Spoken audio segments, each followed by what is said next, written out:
Thanks, everyone. Right, where am I? Is this working?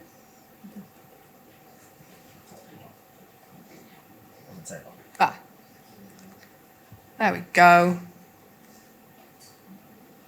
Cool. Yes, so I'm here today to talk to you about unleashing the full potential of keyword research. So before I get into it, I just want to talk about a time that we have done this for one of our clients. So a couple of months ago, we did a new set of keyword research, and we were actually able to find over 400,000 searches per month of keywords that competitors just weren't visible for. They weren't targeting them for whatever reason, and this was a real opportunity that we found for our clients, and it's something we're using in our content strategy for them today, and it is working. Using the same set of keyword research, we were also able to find a social platform that had around 5 million searches per month on that none of their competitors were actively on. So this showed us an opportunity to we can maybe create some content for social that might work, and I'm pleased to say it is working for them because it was a big opportunity for them. And we did that using keyword research. So before I get into it, I've already had my introduction, but I'm Jess. I'm from Rise at 7. I'm based over in Manchester. Never actually been to Hull before, and I'm actually staying tonight, so if anyone's got any recommendations for pubs later, please let me know, because I haven't got a clue where to go later. And you can find me on socials as well. Love to connect. So where was I? Keyword research. So as my introduction very kindly said, I used to work in SEO. I'm now in search strategy. And throughout my career, keyword research has been a really big part of that, as you can imagine. And it's one of those tasks that I think doesn't get as much credit as it deserves, because it takes so much time to do it well. And sometimes it can just be seen as, suck in. You're not kind of getting the most out of keyword research. And I've definitely been guilty of this. And I thought I'd start by running through some of the times that I've done kind of keyword research fails, and hopefully people can relate to this. So one of the first ones is at my very, very first agency. When we did keyword research, we were limited to 100 keywords per client. This was regardless if it was one-page website, if it was 100,000 pages. Because we had a SEMrush license and they didn't want to extend how many keywords we got, it was 100 keywords per client, and that was it. And as you can imagine, we were limiting ourselves with some of this with just a really small list. Another one is not using keyword variations in your list. So not including things like plurals or not including misspellings when you're doing your keyword research. I think misspellings is quite an interesting one. I'm not sure about you. When I'm typing on my phone on Google now, I just type and hope for the best and hope Google understands what I'm typing for. And because I've got fat thumbs, it is always misspelled wrong. And if you're looking on things like SEMrush, Ahrefs, you'll start to see these misspellings appearing in the kind of keyword results. And okay, they may be kind of smaller volumes, but the more and more that you get, you might be missing understanding the true opportunity of what people are trying to search because you're not including these misspellings when you do your research. Another one is just pulling keywords that you currently rank for and using this as your list for keyword research. And I understand why this is done. It's a way of speeding up what is a really long task to do. So go into Google Search Console and pull in the keywords, the queries that you've ranked for, appeared for over the last 12 months, tidying it up a little bit and then using that as your keyword list. Great. You can find some keywords on here that you're potentially on page 2, page 3 that you want to kind of optimize for and appear better for. But if your website isn't optimized for something that you are relevant for, it's not going to appear in here. So you're missing out on understanding the wider opportunity by doing this. And finally, and this is kind of the reason I put this talk together, was just pulling keyword researchers out when you pull your monthly reports out. So you do this big task at the start of the campaign, whatever project, and then each month you pull the keyword list back out and just say, okay, we're ranking higher for this, we've dropped for this, whatever. I think, reporting is important on keywords and you do need to do it, but why are we spending so much time doing this keyword research if that's all we're using it for? We can get so much more out of it.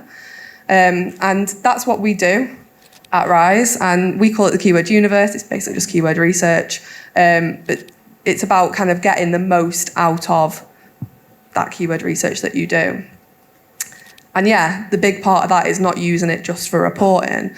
So I think some of the problems that come with keyword research just being used for reporting is kind of how we approach it. So when you're doing keyword research, from my point of view, you're doing it as like an opportunity analysis. So you want to kind of really understand the entire opportunity of how people are searching. So this is where you end up with thousands and thousands of keywords. This is where you end up with your misspellings and your plurals and stuff like that. So you're seeing a true picture of how people are searching across everything. And then from that list, you then pick your list of, say, 100 keywords, and that's your focus list that you report on. And that's kind of how we can differentiate the two. And yeah, this is kind of how we approach it at Rise. So keyword research plays a part in all the strategy that we do. So it feeds into things like audience insight, it feeds into stuff around brand. And like when we're getting this whole opportunity and understanding of how we should do our strategy at the start, keyword research plays a part of that. And then it feeds into kind of our channel strategies, whether that is SEO, whether it's PR, social, and then it helps dictate what kind of content we should be creating and where we should be creating it. And basically, you're going to want to blow your client's mind with this insight. So the first thing I think you want to do to really get the most out of your keyword research is how you present it back to clients. I'm sure people in this room have done keyword research before, and when you pull it together using like a Google Sheet or something, and it ends up looking a little something like that. You're not supposed to be able to read that, it's gross. Massive spreadsheet, loads of data in there, and there's loads of useful data in there, but to look at it like that, it's not helpful. You have to really kind of trawl through it to get the useful insights out of it. And yeah, it can leave you and your clients feeling a little bit like this, when really you want them to be feeling like this. So what we do is we turn that keyword research into something like a dashboard, just using something like Looker Studio, and just pulling the insights that I'm going to talk about as I go through this into something that is much more easy to kind of digest.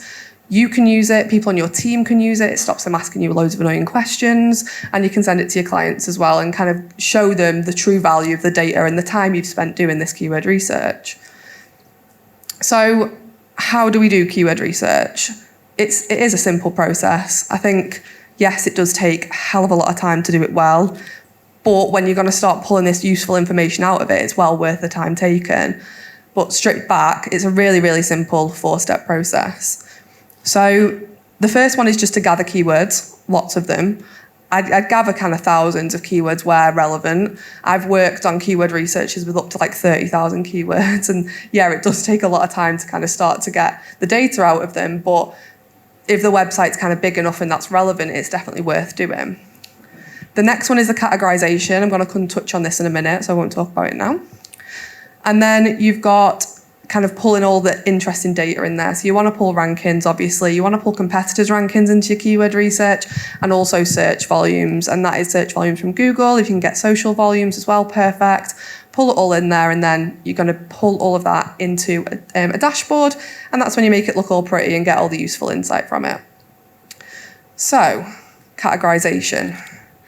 This, for me, is the best part of doing keyword research. This is where you get all the good stuff, and if you do your categorisation right, it's just how you're going to get the best out of your keyword research. So yeah, well-defined categorisation is like the cornerstone of great keyword research. So I'm going to walk you through kind of how I do it, and there's definitely different ways to do it. But yeah, firstly, I think we need to consider kind of what categories keywords fall under. And I think typically when we search, it kind of falls into one of these 3 areas. So the first one being kind of who is searching. Now, if we're thinking of Google, we don't get kind of demographic data from Google. We don't know who is searching, but the way in which we search does say a little bit about who we are. So say, for example, I was going to go on holiday, I might search holiday for couples, and then someone looking in Search Console knows someone who's in a couple is searching for a holiday, that kind of thing. We also search about things that we kind of want and need. And then finally, we also search about kind of pain points as well. So things that we like actually need as well. And think about your keywords in this way, but also think of your categorization this way as well. And then the way I actually pull my categories together is using a Google Sheet. And I think I found one of the easiest ways to do this is with common words. So, for example, I'm not sure if you can see how big it is on that. It was pretty big. So if I was working on a holiday supplier, any keyword that contained the word family, solo, Couple, that would be classed as like a demographic keyword. Similarly, if I was searching for 3-day holiday, 4-day, that would be classed as kind of duration. And you can get really, really specific with this. And it's not perfect. There will be overlap where keywords kind of fall under multiple areas. So I'd recommend kind of having multiple kind of categories. So for a holiday one, we also included countries as a category and broke it down like that. And then the more you can categorize and get this stuff really kind of specific, this is where you get the good data from. If you are doing this in Google Sheets, array formulas and VLOOKUPs are your friend. I can't tell you how to do that because I use ChatGPT to do my Google Sheets formulas because, yeah, they always break. But those are the kind of things you want to use. And yeah, this is just some kind of categorization examples of if you were working in these industries. So I've kind of touched on travel. If you were working for a hair tool client, maybe GHD, something like that, you might think about hairstyles, if you want curly, your hair type, if you've got frizzy hair and things like that. And then yeah, same for kind of home appliance and SaaS products. Ultimately, with these categories, you know your client or your brand the best. And as you start doing this keyword research and like getting the massive keyword list, that's when you'll start to identify some areas that you've maybe not thought of before. So once we've got this categorization down, this is when you can start to pull the real insight from it. And in its most simplest form, it can look a little bit something like this. So this chart here is just showing search volume for these keywords in these categories. And this is just an example of a slide that you could present to a client where for a hair tool product, we say that people who are searching for these products care about quality, they care about hairstyles and hair types. And that's in its most simplest form, but you can get a lot deeper with the things I'm going to talk about next. And yeah, the next one is cross-channel search, which is interesting topic at the minute. So yeah, basically you can start to pull search volumes for social platforms. And basically you want to be spending your marketing budget where your audience is spending their time. So if you've got data to suggest that people are searching or are visible on these social platforms, that's kind of when you want to start to kind of test social content on these platforms. And this is an example of where we pulled it for this was a clothing supplier, like a retail store. And this is a really small kind of few categories of keywords. It was cargos and corsets. And what we could actually see is, okay, Google's still got a decent amount of search volume per month, but when we look at the social platforms, people are actively searching on these platforms as well. So we want to be visible on these platforms with the content that we're creating. And this is where I think it gets really interesting, because this is where we can then start to map out that user journey using kind of search volumes based on these platforms. So, for example, if you've got your keywords categorized by like intent, and you know that people are searching for corset style guides and they're actively on TikTok and there's a lot of searches, a lot of views on TikTok for these kind of keywords, you want to create your informational kind of guide style content on TikTok where it's visible. But then searches for buy corsets are bigger on Google. So you want to create your conversion content that's landed on Google. And that's kind of where we can start to map out this full user journey and really add that insight to your strategy kind of when you're pulling it together. So just as a bit of a side note, last year, I'm not sure people might have seen this, Rise at 7 released a report about where consumers are searching. We looked at search volumes across kind of many social platforms. And then, yeah, the QR code's there if anyone's interested in that report. Yeah, some interesting insights in that. And if anyone has read it, I'd love to kind of chat afterwards about it. Cool. So the final kind of bit of insight that we can get from keyword research is looking at competitors. So at the start, I kind of mentioned adding rankings from competitors, really kind of simple. Once you've got your keyword set, you can pull it in your dashboard looking something a little bit like this. So you can start to see kind of where they're ranking in the top 100, top 10, and so on. And what we also do is we look at estimated clicks from these keywords to ourselves and clients.